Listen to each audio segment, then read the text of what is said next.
I'm glad I don't have 1,000 acres of this corn. I've only got 45, 50 acres of it. So I won't lose but so much money.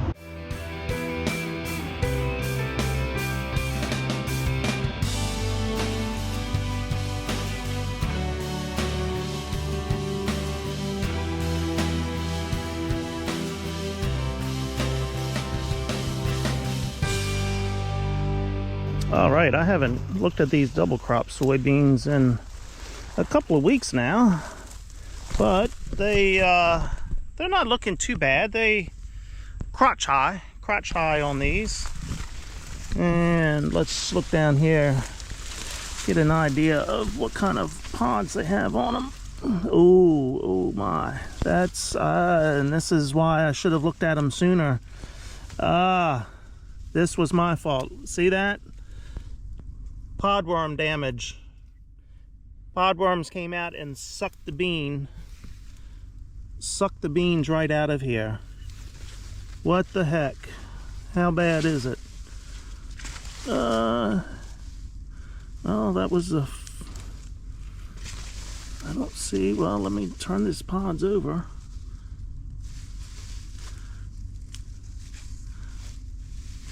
Well, what do you know? Just this one here looks like it was hit worse. There's a couple of them here that podworms got to, but then the one next to it, I don't smell one damage right there.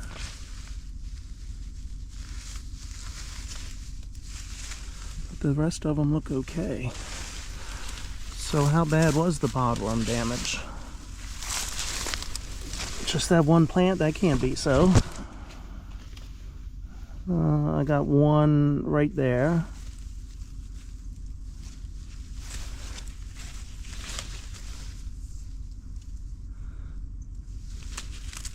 I see an aphid there. Well, I'm not seeing any other. No, there's one here. So it just happened to be the first plant that I hit was the worst one. Let me keep walking here.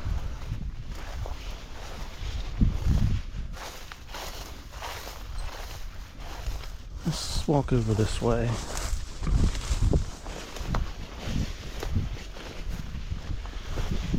And let's take a look down here.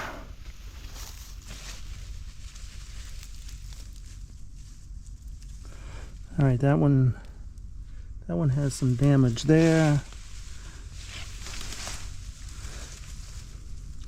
A little bit of damage there. One of them. Another one there. So I'm not sure if the threshold would have been such that I would have sprayed anyway. They're still blooming. You can see here they're still blooming. Still setting pods. But yeah, there is some podworm damage here. And that's what I get for not coming out here for I guess it was 2 weeks since I'd last come out here. And they showed up and did their thing and they took off again. But I think we're past the stage of podworms now.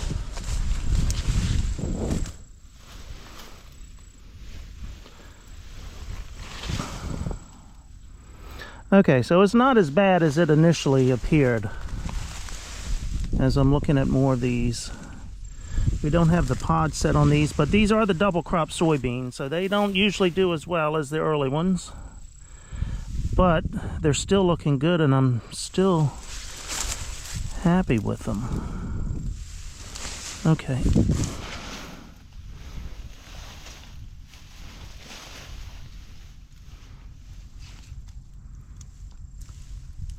Yeah, the damage doesn't look that bad.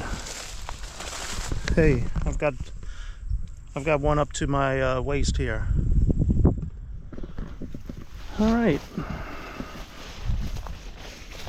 We did have what did we have? 4/10 of an inch of rain on, gosh, today is Thursday. Was Sunday or Monday? I don't remember which day it was now. Sunday or Monday. We had 4/10 of an inch of rain. So that was that was a good rain. Unexpected. I didn't have that much at my house, but down here where the soybeans are, I had that much, so no complaints there. We'll still need some more. Hey, I've got another spot here. Soybeans up to my belly button.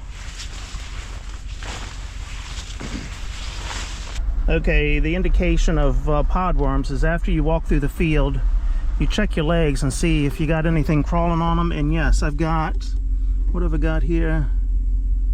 I've got a bug of some type, and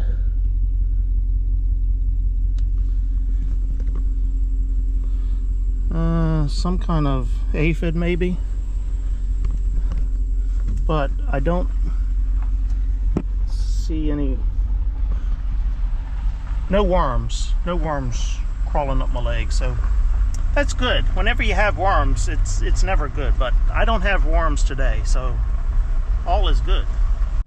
All right, let's walk out here in the cornfield and see what we got. What I'm seeing along the edge here doesn't look good. I've got to get away from the end because these trees suck all the moisture out of the ground. All right, this corn is not very tall. About 7 feet tall, so this is good hurricane corn. Let's pull back in here. Not a bad looking ear, but it's maybe an average crop. Because then you get to this one here.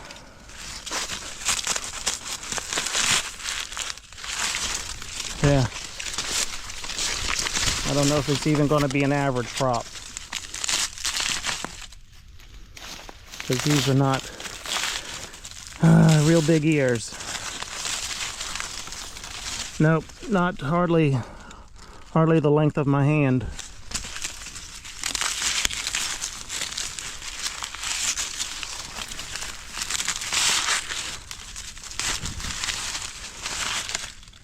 Yeah, not looking good.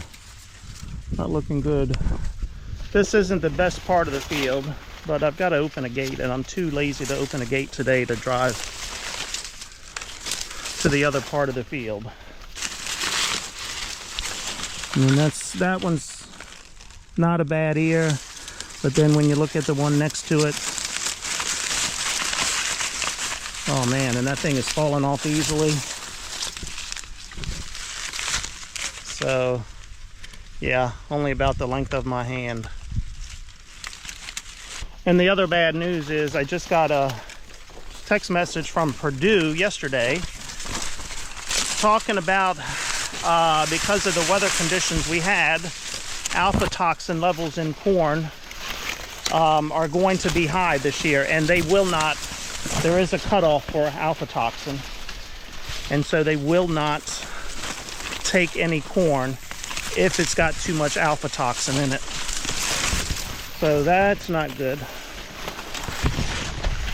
And alpha toxin is kind of like a mold that gets in corn. Now this ear here doesn't look like it's gonna be too bad as far as the alpha toxin goes, but I'm not an expert on that, so we won't know until we start harvesting and take it into the elevator and they start doing the tests.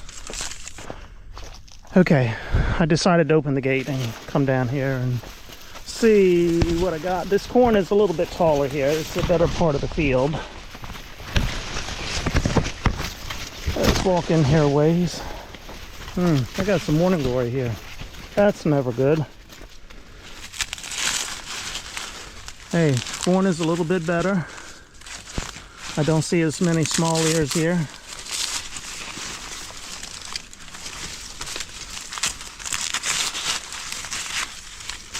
But morning glory up, there's a smaller ear there. But it looks much better here. But the morning glory is not looking good. There's a small ear there, another small ear here. Well, not too bad.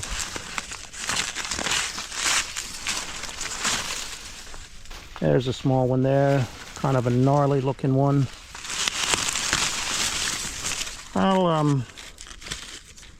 do a yield calculation. I have a chart. You can count the kernels in the rows and count the ears in the field, but I'm guessing maybe an average crop of about 140, 150 bushels to the acre. Yeah, I don't know. Not on the average for the field. I've got too many places in this field that the water likes to lay. Don't always get a good stand.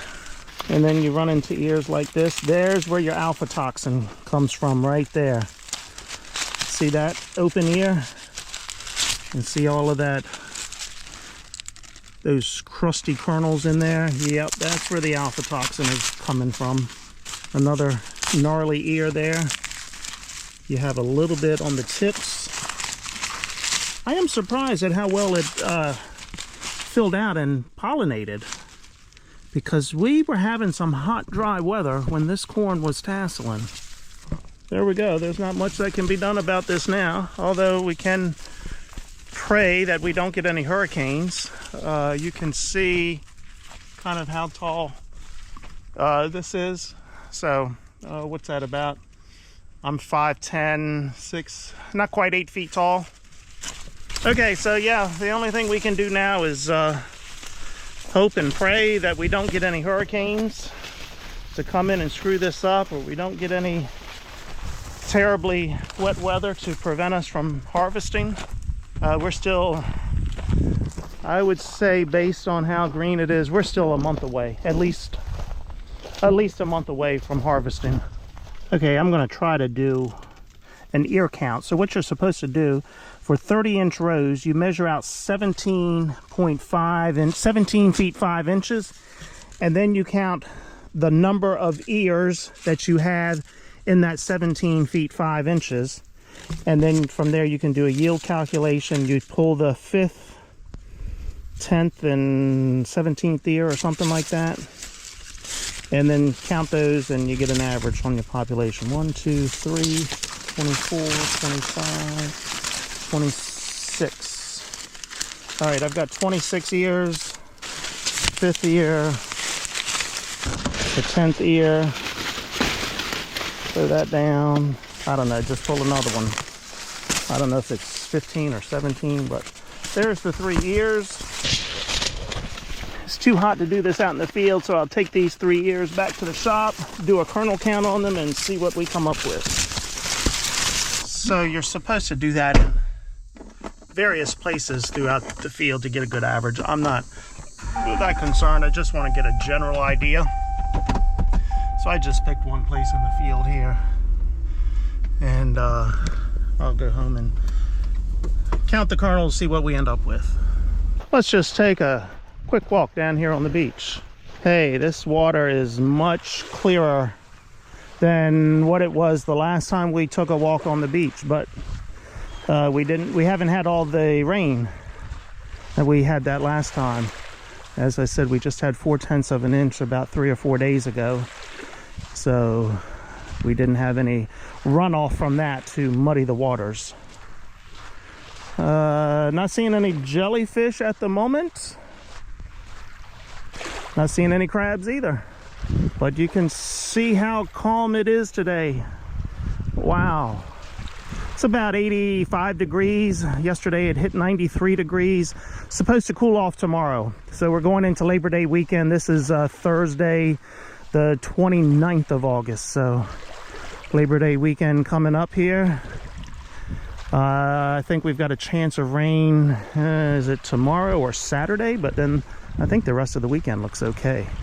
Not a whole lot to see down here today. I think it's too hot for any boaters to be out. No, I see one boat way out there.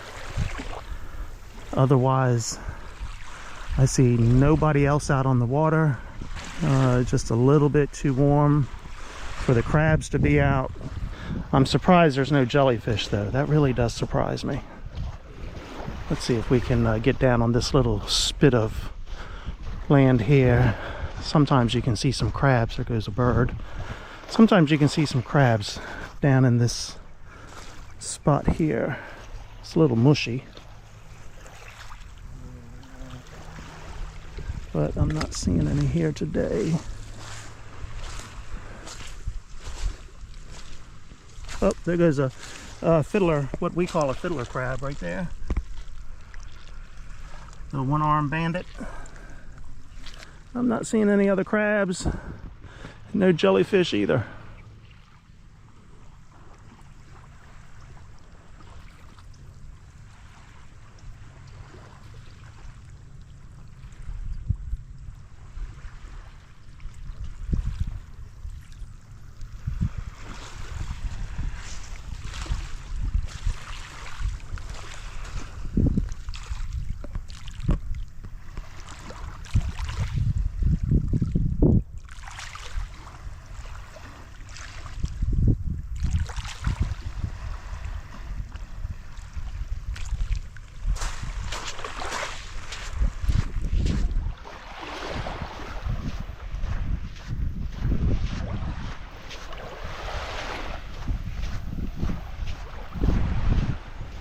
There's a horseshoe crab that did not make it. I guess the tide went out and he or she did not stick with the tide and got stranded up here on the beach. That's the way life is most of the time. You're not going to make it out of this world alive. I have 3 different trucks, and I never have the right truck here for when I need something out of it. I have a nice handy dandy slide chart for calculating this, but it's in the truck I don't have. I have 2 trucks here with me today, but it's in the 3rd truck that's at home. So I have to go to the internet here and use their calculator and see how that goes. So these were the 3 ears I pulled out. So that 17.5 feet is the length of 1/1000th of an acre. So we counted the number of ears in that 17 feet 5 inches, came up with 26 ears. So that is 1/1000th of an acre. So now we're going to count the rows around the ear. See how many rows are here. 16 rows on this. Now we're going to count the kernels. I'm going to skip the bottom couple rows. We'll start here. We won't go all the way to the top. I came up with 28. So 16 and 28, we had 26 ears. Number of rows was 16. Number of kernels was 28. And calculate 129.4. So if we're consistent across the field with the 26 ears in that 17 feet 5 inches, and this ear is the same in each one, 129. So not as good as I thought. Let me write that number down. 129. We're going to average all of these. All right, ear number 2. That one only has 12. Let me count again. Only 12 rows and 24. That's only 83. We're getting worse. Why did I pick the best one? Save the worst for last ear. All right, last ear. We're back to 16 rows on this one. 23 kernels. 16 rows, 23 kernels. This is 106 is the calculation. So if all my ears were like this, 129. So my guess is right now we're not even average. I think 125 is the best I'm going to hope for on that corn. This ear is 83. This ear is 106. So this ear looks like it would be better as far as yield goes, but it's the number of rows, so it doesn't have nearly as many kernels on it. So only 12 rows on this one. The number of kernels in a row were close, 23 versus 24, but we went from 12 rows to 16 rows. But then the kernel is a little bit larger here, so I'm not sure in the end when you shell this and weigh it if there would be a difference there. Unfortunately, I don't have a scale that would weigh a small amount like this, because that would be interesting to see what the scale says on this, on the weight of these. So if I average those 3 numbers together, 129, 83, 106 divided by 3, 106 is the average. So this ear right here That's my average, 106 bushels to the acre. We're not getting rich on that this year, not at $3.50 corn. We won't even pay the bills with that. I'm glad I don't have 1,000 acres of this corn. I've only got 45, 50 acres of it. So I won't lose but so much money. Okay, hope you learned something there. I'm gonna wrap this video up and I'm gonna say, see ya! See ya!